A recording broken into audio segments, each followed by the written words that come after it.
Jadi untuk memudahkan pemahaman berkaitan dengan hal ini, kita sediakan satu jadual. Boleh lihat, boleh zoom in kepada jadual ini. Jika kita lihat apa yang ada di sini, pertama sekali untuk sekolah menengah. Ya, ini ada tingkatan-tingkatan yang telah ditetapkan dan juga sama ada negeri ini adalah negeri PKP ataupun PKPB ataupun PKPP. Pertama sekali untuk sekolah rendah.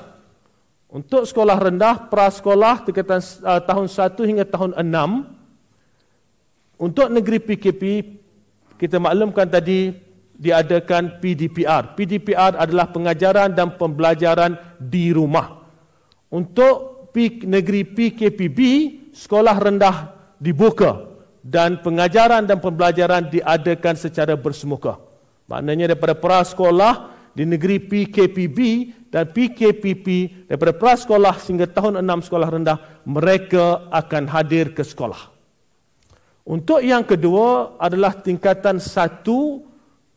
Di negeri PKP, tingkatan 1 akan melaksanakan pengajaran dan pembelajaran secara di rumah. Ini untuk tingkatan 1 negeri PKP.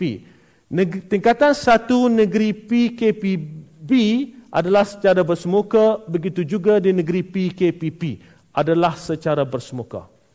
Yang kedua, tingkatan 2 di negeri PKP dilaksanakan dengan pembelajaran di rumah, tetapi dan juga untuk negeri PKPB dilaksanakan untuk PDPR, pembelajaran di rumah sehingga, ya, perlu diingat, sehingga 8 hari bulan Mac. Jika kita ingat, pengumuman saya pada 8 November yang lalu menjelaskan bahawa untuk tahun 2021, pelajar sekolah menengah yang akan pergi ke sekolah terlebih dahulu adalah kita dahulukan pelajar peperiksaan SPM tahun 2020. Mereka akan ke sekolah pada tahun 2021. Untuk tujuan itu, jika saudara-saudara ingat, kita maklumkan bahawa murid tingkatan 2 dan tingkatan 3 akan berada di rumah terlebih dahulu sehingga 8 Mac mereka akan masuk ke sekolah. Jadi ini sehingga 8 Mac PDPR kemudian mereka akan masuk ke sekolah. Begitu juga dengan di negeri PKPP, ya. Di negeri untuk tingkatan 3, negeri PKP PDP dibuat di rumah. Untuk PKPB dan PKPP dibuat di rumah sehingga 8 hari bulan Mac yang kita akan mula kelas secara bersemuka. Untuk tingkatan 4, PDPR secara di rumah dilaksanakan di negeri PKP, maka dan selebihnya tingkatan 4 di negeri PKPB dan PKPP akan ke sekolah. Dan begitu jugalah tingkatan 5 dan tingkatan 6. Untuk tujuan ini, tingkatan 5 dan tingkatan 6 sama ada mereka berada di negeri PKP, PKPB ataupun PKPP, semua murid tingkatan 5 dan tingkatan 6 akan ke sekolah. Seterusnya, murid college vocational. Murid college vocational di negeri PKP akan melaksanakan pengajaran dan pembelajaran di rumah untuk semester 2, dan di negeri PKPB dan PKPP mereka akan mengikuti kelas secara bersemuka di sekolah.